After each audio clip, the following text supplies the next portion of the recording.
tardes, queridos televidentes. El día de hoy les traemos a uno de los doctores más reconocidos en el mundo de la ciencia, Eric Mendizábal, al cual le haremos unas pequeñas preguntas para que nos comparta sus maravillosos conocimientos.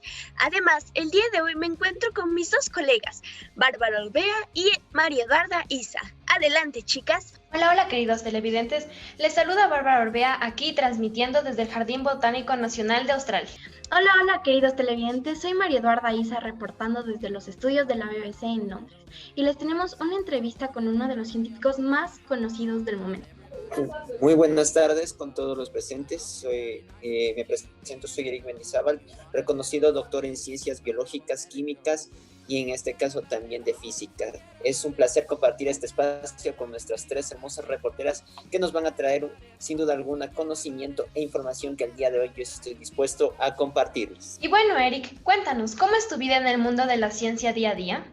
Bueno, dicen en la ciencia no descansa, entonces realmente todos los días es un nuevo reto para nosotros como científicos, sobre todo personalmente, ya que en mi laboratorio nos encargamos pues de este estudio de la disciplina de la microbiología, y como debe ser de conocimiento general, es muy propenso a que existan nuevas variaciones, nuevos organismos todos los días. Entonces realmente siempre hay algo nuevo por encontrar, siempre hay algo nuevo por saber, así que es un tanto interesante y eso es lo que hace divertido este trabajo. A continuación, te tenemos una pequeña pregunta. Nuestra primera pregunta es, ¿cuál es la característica que diferencia el reino vegetal de todos los demás reinos de la naturaleza? Bueno, si nos referimos exclusivamente a taxonomía, el reino vegetal se diferencia del resto por su capacidad de ser autótrofo, es decir, que las plantas producen su propio alimento.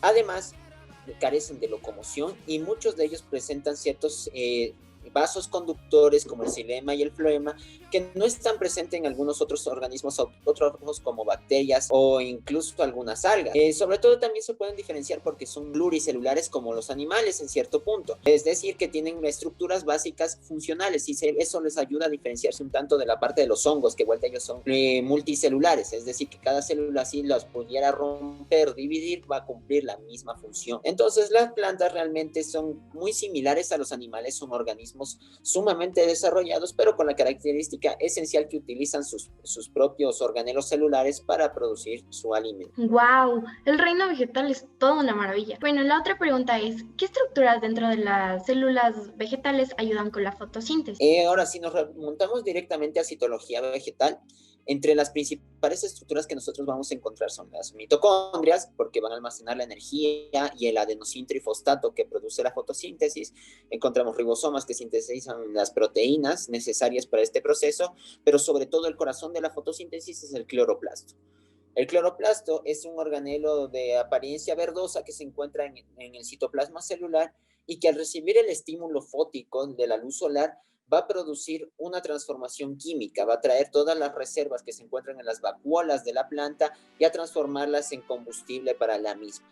Estos son los principales organelos, aunque de hecho también intervendría un tanto el núcleo por la codificación directa ya de los cromosomas de la planta que le permite tener esta capacidad. Muchas gracias, Eric. Una pregunta muy frecuente también aquí es, ¿qué es la resina? ¿Cómo funciona? Bueno, la resina no es más que una secreción que generan las plantas, sobre todo algunas coníferas, la cual les ayuda un poco a tener la misma función que el sudor en los humanos. Excretan estas plantas cuando existen parásitos cerca de la estructura general de la planta y lo que hace es atraparlos para que no vayan a llegar a provocar algún daño significativo. Entonces, la resina es un tanto espesa debido a la cantidad de aceites y ácidos grasos que se encuentran en su composición, pero es un mecanismo efectivo que ayuda a proteger a la planta de agentes patógenos que puedan afectar su desarrollo. Sin duda alguna, los científicos son un pilar fundamental en esta sociedad. ¿Nos podrías ayudar? ¿Cuáles son los elementos no minerales para el crecimiento de las plantas? Bueno, si nosotros nos referimos estrictamente a no mineral y mineral, vamos a encontrarnos un poco ambiguos, ¿no?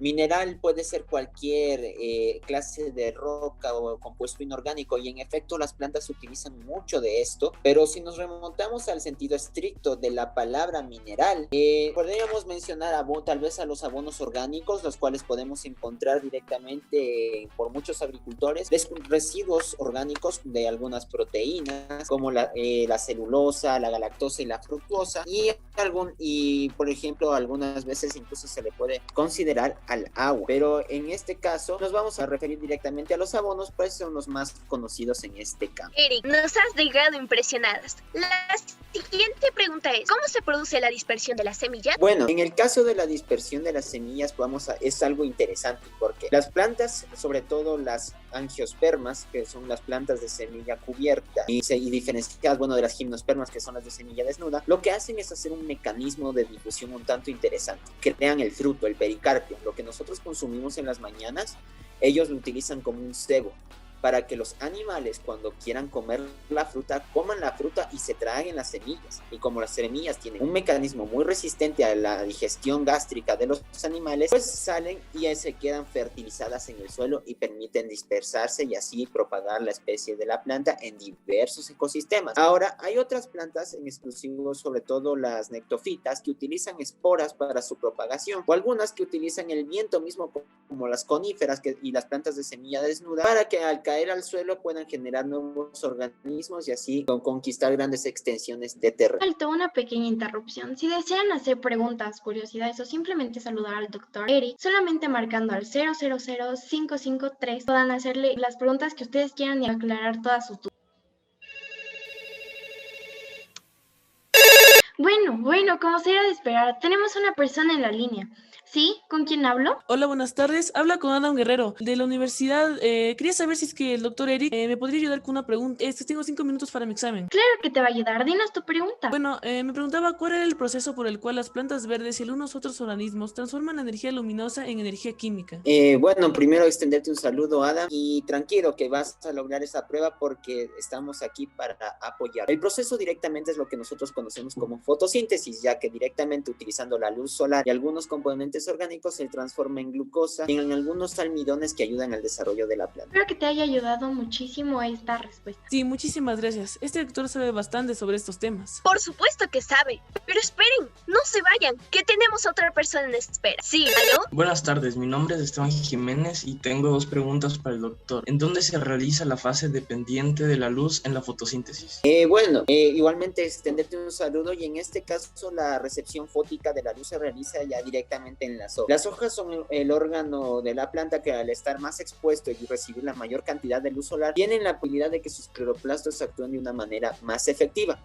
De hecho, muchas de las células de las hojas son especializadas directamente en fotosíntesis, pero no significa que algunas otras células, sobre todo las del tallo, de las raíces, no tengan cloroplastos, sino al contrario, también son capaces de hacer fotosíntesis, pero en menor grado que las de las hojas. Gracias. Y la otra pregunta es, ¿cuál es el sistema de conductos que transporta la savia elaborada desde las hojas y otras partes verdes al resto de la planta? Bueno, también esta es una pregunta un tanto capciosa porque nosotros conocemos de antemano que las plantas se dividen tanto en briófitas como en traqueófitas y exclusivamente el superorden traqueófita es el que presenta vasos conductores. Ahora, si nos referimos ya directamente a las traqueófitas, podemos diferenciar 2 tejidos esenciales, el xilema y el floema. El xilema en este caso llega a ser bastante importante porque conduce para la parte mineral, pero el floema, al ser un tejido un tanto más amplio, más grueso, permite la bidireccionalidad de los fluidos y permite la conducción pues de ciertos fluidos como la savia, las azúcares, almidones y algún agua que haya utilizado la planta. Muchas gracias. En serio, necesitaba mucho de su ayuda. Claro, no hay problema. Siempre estamos aquí para ayudarlos. Bueno, Eric, primero quiero decirte y agradecerte que ha sido un placer tenerte aquí el día de hoy. Muchas gracias por habernos ayudado a resolver nuestras dudas. Eric, por favor, ven más seguido.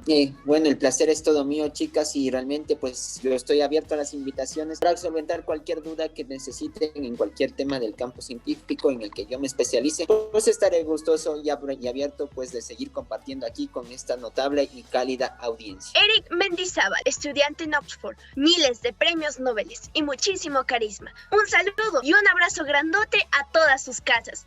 Gracias por acompañarnos un día más en Eco TV.